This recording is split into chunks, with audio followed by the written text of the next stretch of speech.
Hello my dear student, स्वागत है आप सभी लोगों का आपका अपने YouTube channel study as per. तो बच्चों, जैसा कि आप जानते हैं हम बोर्ड परीक्षा की यहाँ पर तैयारी कर रहे हैं और उसके लिए हम जो है अनसॉल्व कर रहे हैं। पिछली बोर्ड परीक्षा में जितने भी क्वेश्चन आए हैं उन सब का हम एनालिसिस कर रहे हैं।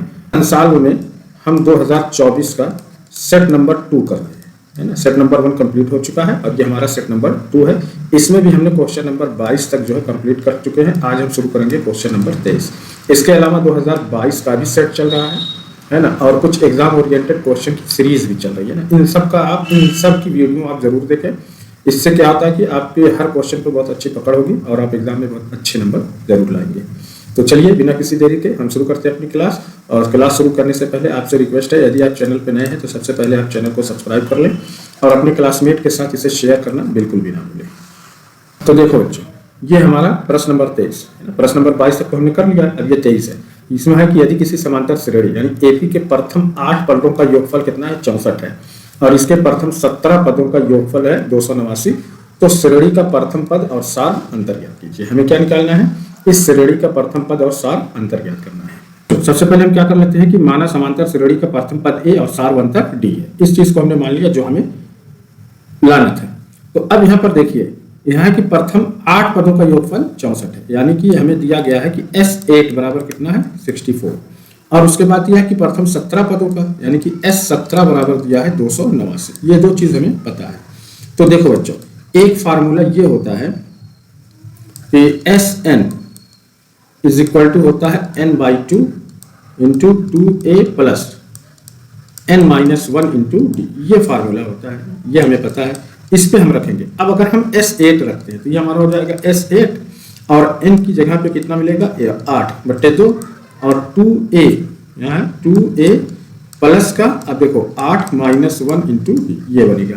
अब देखो S8 की वैल्यू कितनी है 64, तो यहाँ पर हम रख देते हैं कि 64, ये हो जाएगा हमारा 8/2 और यहाँ हो गया 2a और 8 में से 1 निकाला, कितना बचा 7d, ये आ जाएगा। अब यहां से देखिए, अब हमें इतना निकालना है, कितना 2a प्लस 7d, ये बराबर हम निकालेंगे। तो यहां पर देखो 8/2 का क्या है, गुणा है, यहां ले जाकर के हम क्या करेंगे, भाग करेंगे, और ये हमारा भिन्न में फ्रैक्शन में। तो जब किसी फ्रैक्शन का भाग करते हैं तो उसके उल्टा यानी उसका इनवर्स उलट करके हम गुणा कर देंगे। तो ये हमारा हो जाएगा 64 गुणे 2/8। तो 8 अट्ठा कितना हो जाएगा 64, और 8 का 2 में गुणा करेंगे कितना आएगा 16, दिया जाएगा 2a धन 7d बराबर कितना आया 16 के। ये हमारा बन जाता है समीकरण 1। अब इसके बाद दूसरा हमारे पास है कि S17 की वैल्यू कितनी है 289, इसी पे हम लगाएंगे। तो यहाँ पे हो जाएगा हमारा S17 और यहाँ पे हो जाएगा, देखो n की वैल्यू कितनी आ जाएगी 17/2 है ना। इसके बाद देखो 2a धन n-1 है, तो 17-1 इंटू डी। यहाँ पे S17 की वैल्यू कितनी है 289 है, और ये हमारा हो जाएगा देखो 17/2 और यहाँ आ जाएगा 2a धन 17 में से 1 निकाला, कितना बचा 16d, ये आ गया। अब वही चीज इतना हमें निकालना है, तो इसको जब हम इधर लाएंगे तो क्या करेंगे, उलट के गुणा कर देंगे। इसी चीज को ऐसे कर सकते हो, 289 गुणे 2 बटे क्या करेंगे 17, ठीक है, बराबर यहाँ कितना बचता है 2a धन 16d, ये बचा। 17 से हम यहाँ काट देंगे तो 17 ही हम 289 और 17 दूना कितना हो जाएगा 34, ये बराबर आएगा 2a धन 16d, है ना, इस तरीके से। या हम इसी को ऐसे लिख सकते हैं ना कि 2a धन 16d बराबर किसके आ रहा है 34 के। ये हमारा बन जाता है समीकरण 2। अब आगे हम क्या करेंगे कि समीकरण 2 से समीकरण 1 को घटाने पर, तो देखो बच्चों समीकरण 2 हमारा क्या है 2a धन 16d बराबर 34। यहाँ पे हमने लिखा 2a धन 16d बराबर कितने के है 34 के। ये हमारा क्या है समीकरण 2। अब समीकरण 1 क्या है, समीकरण 1 है कि 2a धन 7d बराबर 16। इसको हम लिखते हैं 2a धन 7d बराबर 16। ये हमारा क्या है समीकरण 1। अब इसको हम क्या कर रहे हैं, घटा रहे हैं। तो घटाने की प्रक्रिया क्या है कि हम उसका साइन बदल देते हैं, साइन बदल करके जोड़ देंगे। तो धन 2 है तो ये ऋण 2 हो जाएगा, धन 7d है तो ऋण 7d हो जाएगा, धन 16 है तो ये हो जाएगा ऋण 16। अब यहाँ पे देखो धन 2a ऋण 2, ये कैंसिल हो गया, है ना। उसके बाद देखो क्या बचेगा अब यहाँ पे देखिए 16D में से हम 7D निकाल दें तो कितना बचा, यहाँ पे 9D बराबर। अब देखो 34 में से हम 16 निकाल देते हैं ना, तो 14 में से 6 निकाला तो कितना बचा 8, और यहाँ पे बचता है 2। ठीक है, 2 में से 1 निकाल कितना बचेगा, यानी बचा 18। अब यहाँ पे देखो 9D बराबर 18 है, तो D बराबर कितना हो जाएगा 18। अब इस 9 का यहाँ पे क्या गुणा, जब इधर शिफ्ट करेंगे तो क्या हो जाएगा भाग, तो 9 दूनी कितना आ जाता है 18, यानी कि D बराबर कितना आ जाएगा 2। ये D की वैल्यू हमें पता चल गई।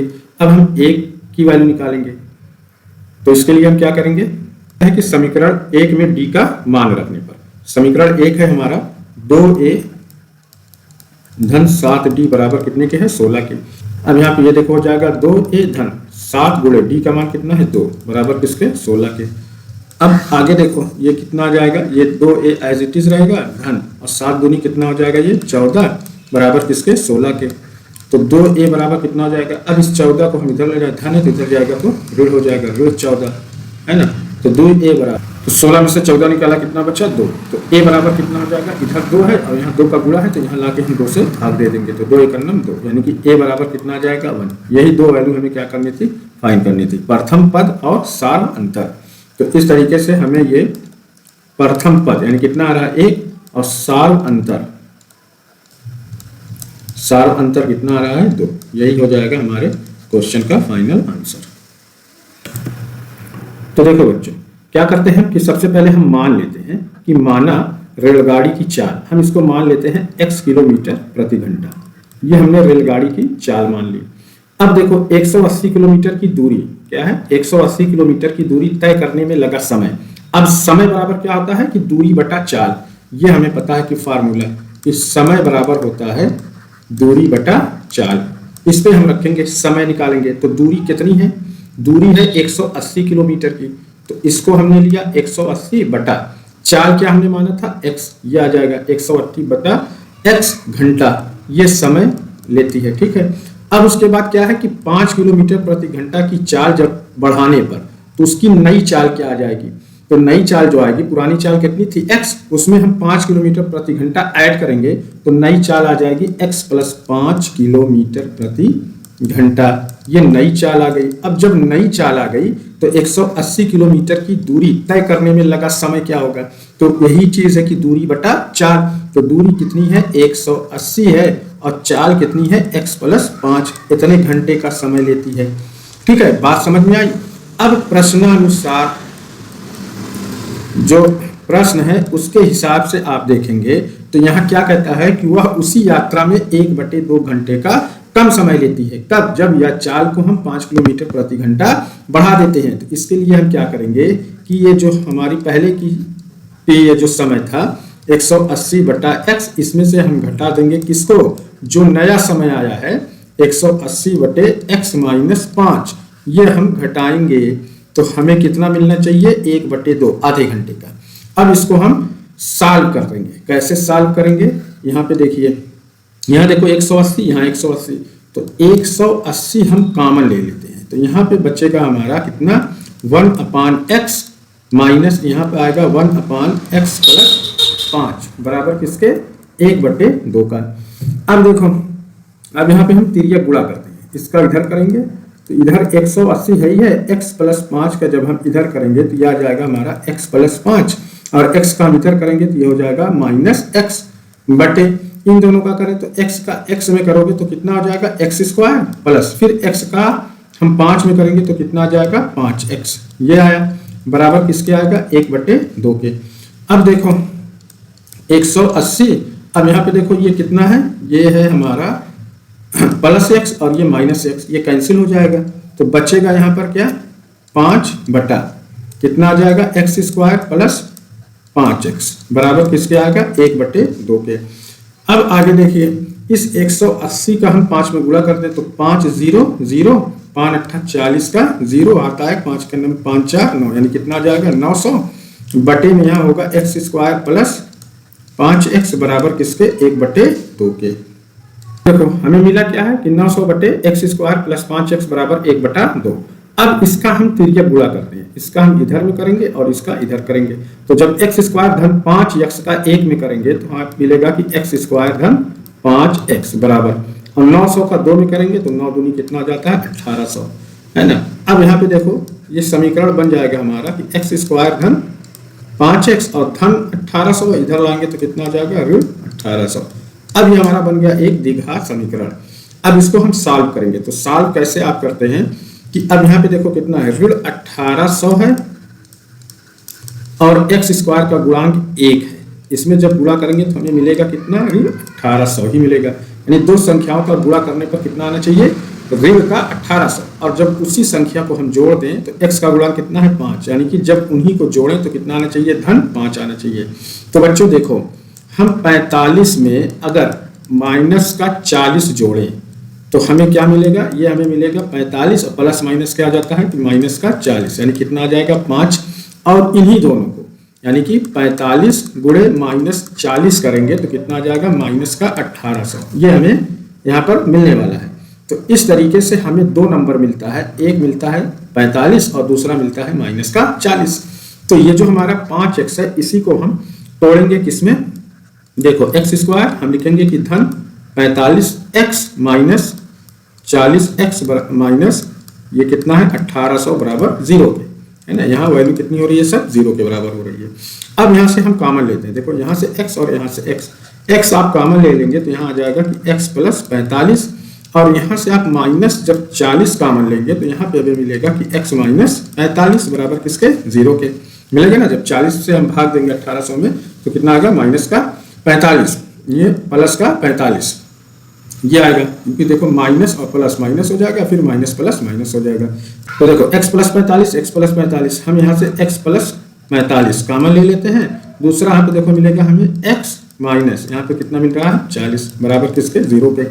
अब दोनों का हम कंपेयर कराते हैं किससे 0 से, तो देखो x प्लस 45 बराबर किसके 0 के, तो x बराबर अब धन का 45 है तो इधर जाएगा ऋण का 45, तो 4 हमारी निगेटिव नहीं हो सकती है ना, तो इसलिए ये आंसर हमारा नहीं होगा। दूसरे पे हम विचार करते हैं तो x माइनस 40 बराबर किसके है 0 के, तो x बराबर कितना आएगा 40, ये वैल्यू क्या है हमारी धनात्मक है और यही हमारा आंसर होगा। तो इस तरीके से रेलगाड़ी की चाल जो आएगी हमारी वो 40 किलोमीटर प्रति घंटा, यही हमारा क्या होगा फाइनल आंसर होगा।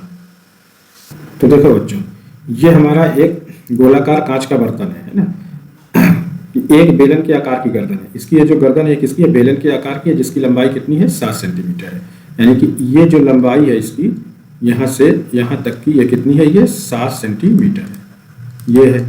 अब उसके बाद तथा व्यास, ये जो व्यास है इसका ये कितना है ये है 2 सेंटीमीटर ये दिया गया है, जबकि गोलाकार भाग का व्यास, ये जो गोलाकार भाग है इसका व्यास कितना है 8.4 सेंटीमीटर ये इसका व्यास है। तो बर्तन में कितना पानी भरा है, तो कितना पानी भरा जा सकता है ये ज्ञात करने के लिए हमें क्या करना पड़ेगा कि इस पूरे ठोस का आयतन, जब हम पूरे ठोस का आयतन निकालेंगे तो हमें यहाँ से देखो इस बेलन का आयतन निकाल लें और गोले का आयतन निकाल लें, दोनों को जब हम प्लस कर देंगे तो क्या हो जाएगा हमारे पास ठोस का आयतन मिल जाएगा। तो सबसे पहले यहाँ पे देखिए हमें दिया क्या क्या गया है उसको हम यहाँ पर राइट डाउन करते हैं, उसको लिख लेते हैं। तो यहाँ पर देखो ये बेलन के लिए ये क्या हो जाएगा h, यानी कि बेलन की ऊंचाई, यानी कि h बराबर कितना आ रहा है यहाँ पे 7 सेंटीमीटर ये है। और इस बेलन की जो ये त्रिज्या होगी है ना, यहाँ पे d बराबर कितना है d बराबर 2 है, तो r बराबर कितना आ जाएगा 2/2, यानी कि d का आधा 1 सेंटीमीटर ये बेलन की क्या आ जाएगी त्रिज्या आ जाएगी। उसके बाद देखो ये गोले का व्यास है, किसका है ये गोले का व्यास d बराबर ये कितना है 8.4 सेंटीमीटर ये हमें दिया है। तो हम क्या करेंगे कि इस गोले की त्रिज्या, गोले की क्या निकालेंगे त्रिज्या, इसको हम कैपिटल R ले लेते हैं, तो कितना हो जाएगा देखो 8.4/2, 2 से हम काट देंगे तो कितना हो जाएगा 2 चौक 8 और 2 दूना 4, यानी कितना आ जाएगा 4.2। अगर देखिए इसी हम R को दशमलव हटा दें तो ये कितना हो जाएगा देखो 42, और दशमलव के लिए हम 1 लिखेंगे, दशमलव के बाद 1 अंक है तो 1 0 बढ़ा देंगे, यानी कितना आ जाएगा 42/10।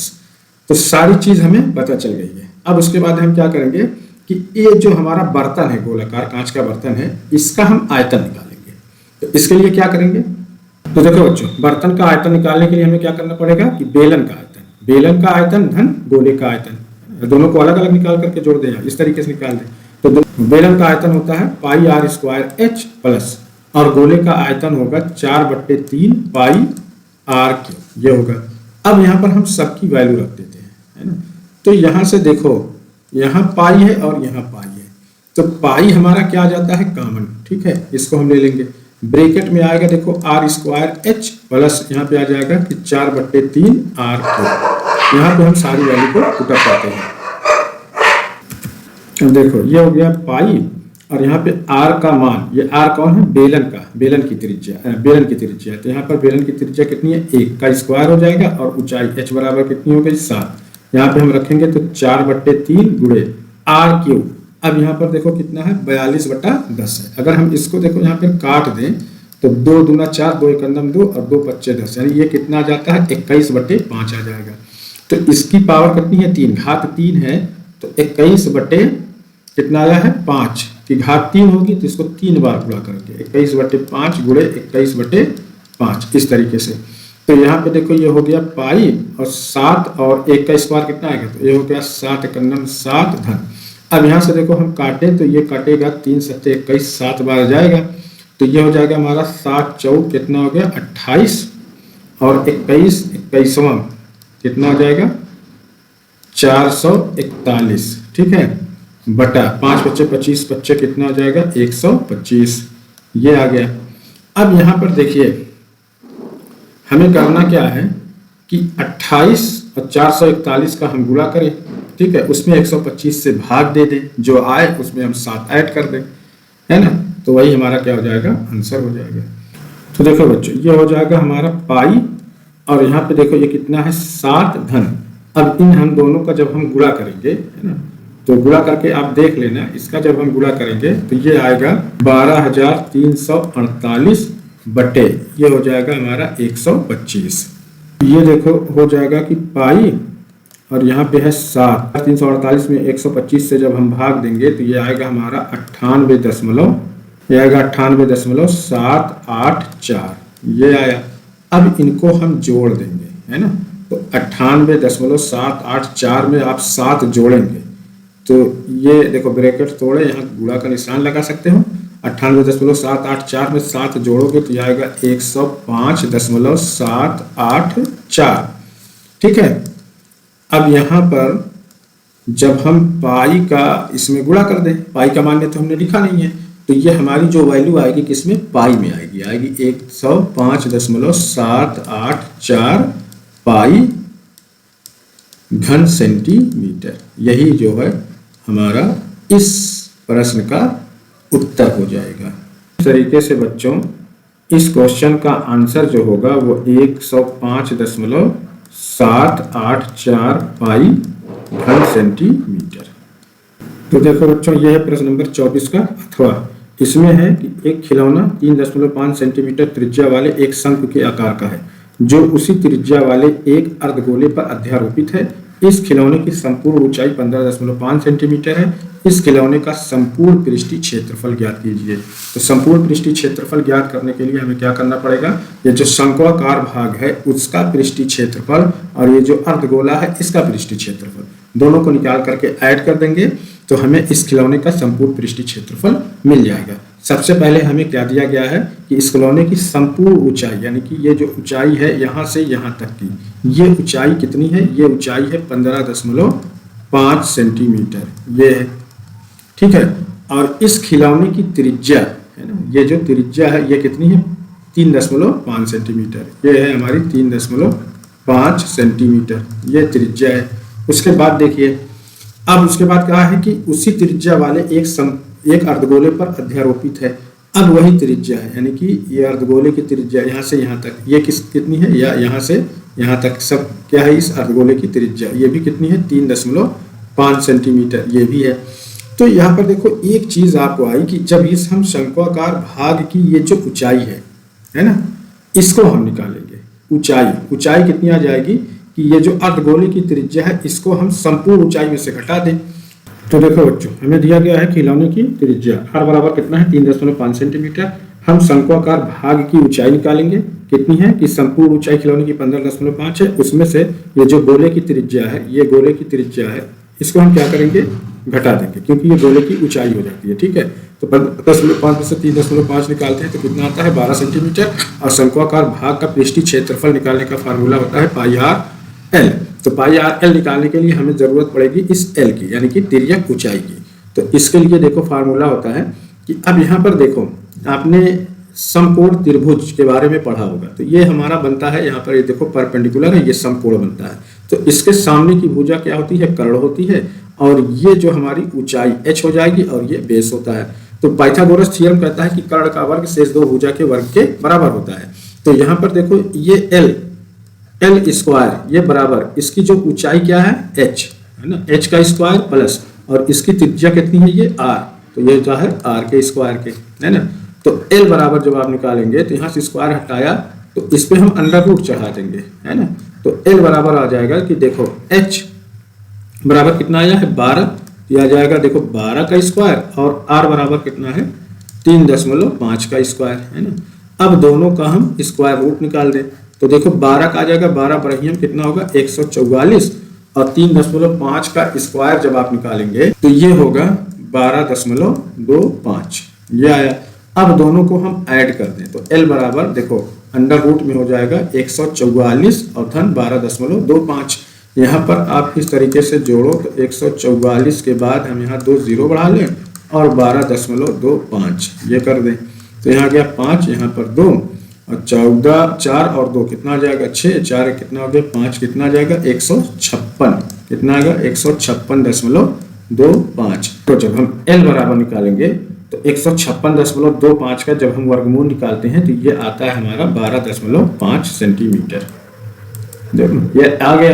तो अब हम इसको पाई आर एल पर रखते हैं तो पाई का मान है 22/7 गुणे आर का मान है कितना 3.5 और एल का मान है कि 12.5 इस तरीके से। तो देखो 22/7 और ये 3.5 को हम लिख सकते हैं 35/10 लिख सकते हैं ना, और इसको हम लिख सकते हैं 125/10। ठीक है, यहाँ से हमने काट दिया 7×5 हो जाएगा और यहाँ से देखो ये काटेंगे हम जब 5 एकम 5 और 5 दूना का 10 हो जाएगा है ना, और इसको हम काट देंगे 22 को तो ये 11 मरतबा जाएगा। ठीक है, और ये भी हमारा कट जाएगा कि 5 दूनी के 10 5×5 और ये 5 दूनी का 10। ठीक है, तो इस तरीके से हमें मिलेगा 11 गुणे 25 यानी कितना आ जाएगा 11 गुणे 25 बटे का कितना आ जाएगा 2। अब देखो यहाँ पे हम इसका गुणा करें तो 11×5 = 55 के 5 आता है 5, 11 दूनी 22 5 27 यानी कितना आता है 275। यहाँ पे हम 2 से भाग दे दें तो 2 एकम 2 2 3 6 7 में से 6 निकाला 1 बचा, 5 उतारेंगे 15 हो जाएगा तो 2 7 14, 15 में से 14 निकाला 1 बचा, 10 में उड़ा के 0 बढ़ा लेंगे तो 2 5 10 यानी ये आ जाएगा हमारा 137.5 सेंटीमीटर स्क्वायर। ये किसका आ रहा है, ये जो है शंक्वाकार भाग का पृष्ठीय क्षेत्रफल आता है। अब उसके बाद हम क्या निकाल लेते हैं इस अर्धगोले का पृष्ठीय क्षेत्रफल। तो देखो बच्चों अर्धगोले का पृष्ठीय क्षेत्रफल का फार्मूला होता है 2πr²। तो 2 गुणे पाई की वैल्यू हो गई 22/7 और r की वैल्यू कितनी आती है 3.5 का स्क्वायर है। तो r की वैल्यू 3.5 है तो r का स्क्वायर है तो हो जाएगा 3.5 3.5। अब इसको हम इस तरीके से कर सकते हैं थोड़ा सा आसानी के लिए कि इसको हम लिख देंगे 35/10 है ना, दशमलव हटाएंगे तो दशमलव के लिए 1 और उसके दशमलव के अंक के बाद देखिए 1 अंक है तो 1 0 बढ़ा देंगे। इसी तरीके से ये भी हो जाएगा 35/10। अब यहाँ से हम काट देंगे देखो 5 7 7×5 ये कट गया। यहाँ से हम काटेंगे तो ये कितना आ जाएगा 2×5 फिर यहाँ से हमने काटा तो कितना आ गया 5 7 35। ठीक है, अब यहाँ से देखो हम काटेंगे इसको जब तो 2 एकम 2 2 एकम 2 और ये हो जाएगा हमारा 2×5 फिर ये 5 से 5 कट जाएगा तो 11 7 कितना आ जाएगा 77 सेंटीमीटर स्क्वायर। ये किसका आता है, ये आ रहा है हमारे अर्धगोले का पृष्ठीय क्षेत्रफल। तो हमें निकालना है खिलौने का संपूर्ण पृष्ठीय क्षेत्रफल। तो इसके लिए हम क्या करेंगे कि दोनों वैल्यू को हम यहाँ पर जोड़ देंगे। कौन कौन सी, देखो पहली कितनी आई है हमारे पास, ये आया है शंक्वाकार भाग का पृष्ठीय क्षेत्रफल कितना 137.5 इसको लिया है ना। यहाँ पर चलो लिख देता हूँ कितना है 137.5 प्लस अब अर्धगोले का कितना आया है 77। इन दोनों को हम जोड़ देते हैं तो देखो यहाँ पे देखो आ जाएगा 5 और ये दशमलव। अब यहाँ देखो 7 और 7 कितना हो गया 14 के 4 हाथ आए 1 और 7 और 3 कितना होता है 10, 1 11 के 1 हाथ आए 1 1 2, यानी कितना है 214.5 सेंटीमीटर स्क्वायर। यही आएगा संपूर्ण खिलौने का पृष्ठीय क्षेत्रफल, जो हमें यहाँ पर क्या क्या ज्ञात करना था कि इस खिलौने का पृष्ठीय क्षेत्रफल।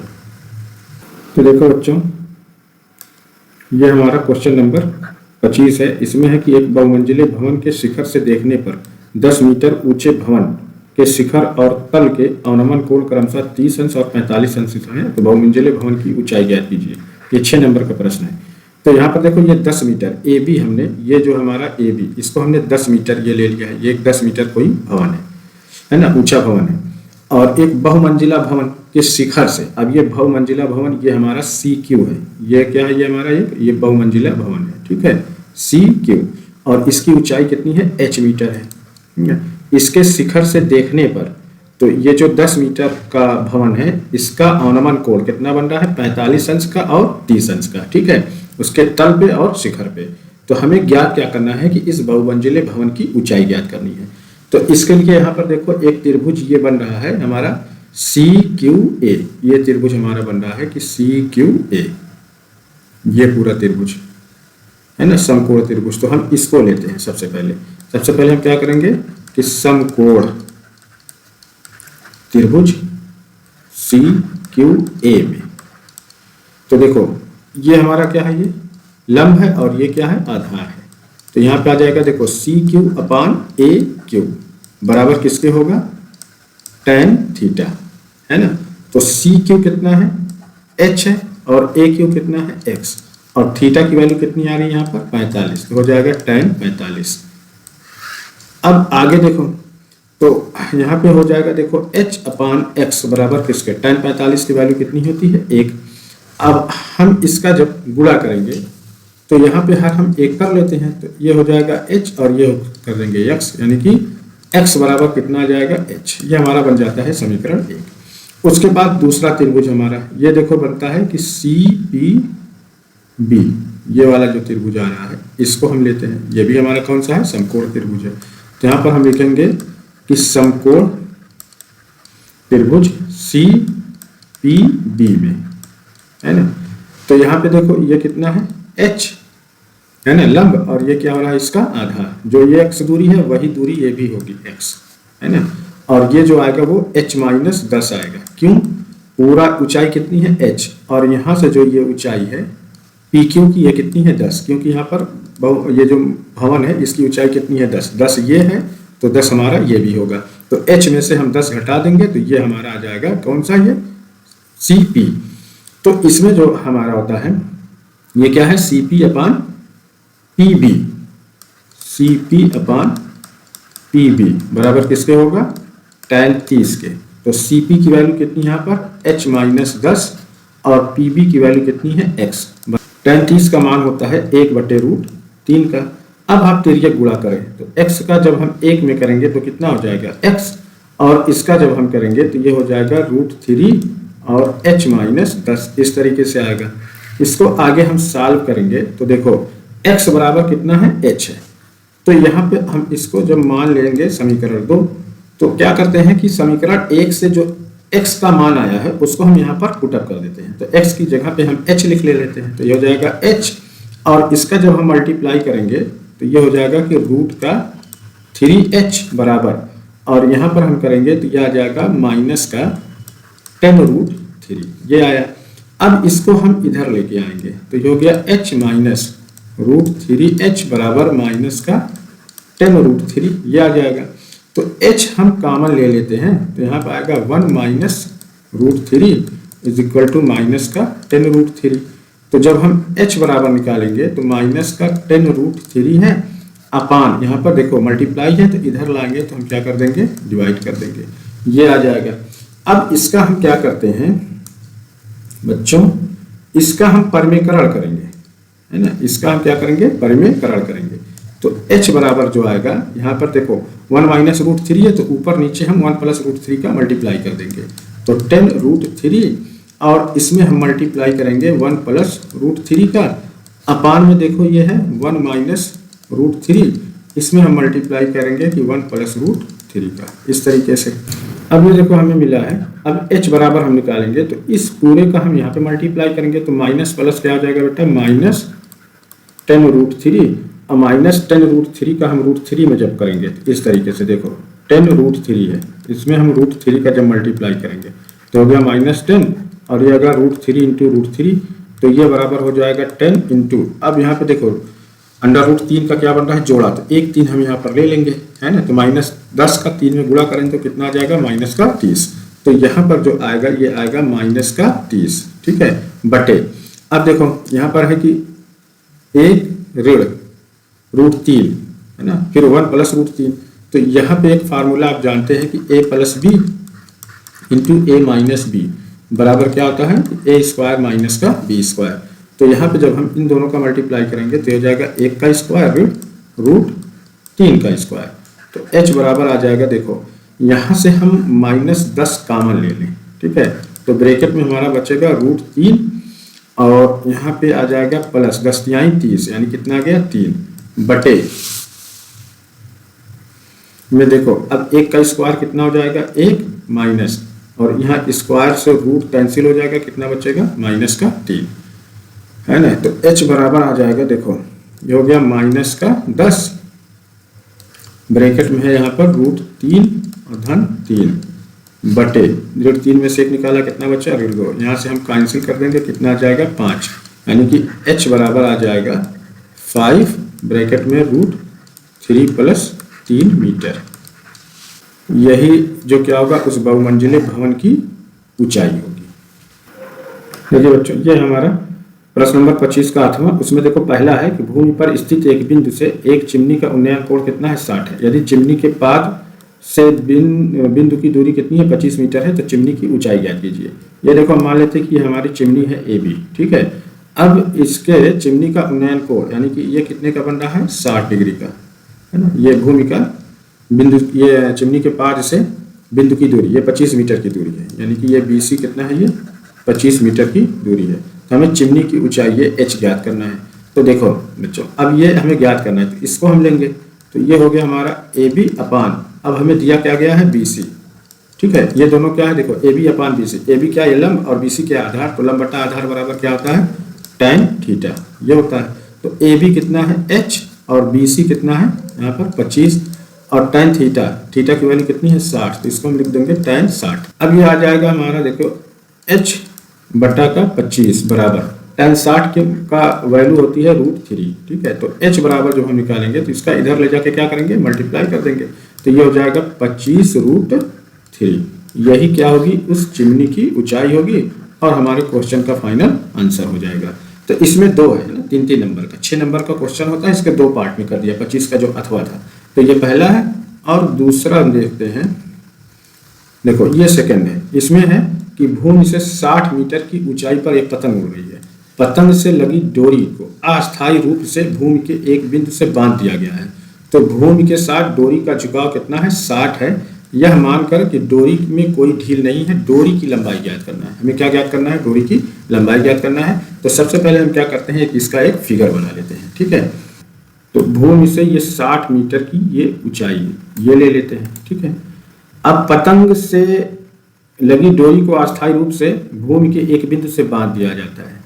अब ये पतंग की ये ऊंचाई है, इसकी इस डोरी को यहाँ भूमि से कहीं बांध देते हैं, है ना, अस्थायी रूप से, ठीक है, एक बिंदु से, और भूमि बांधेगा तो भूमि के साथ डोरी का झुकाव कितना है, 60 अंश है, और इसको हम ला करके यहाँ पर ये मिला दिया, तो ये हमारा बन जाता है एक समकोण त्रिभुज।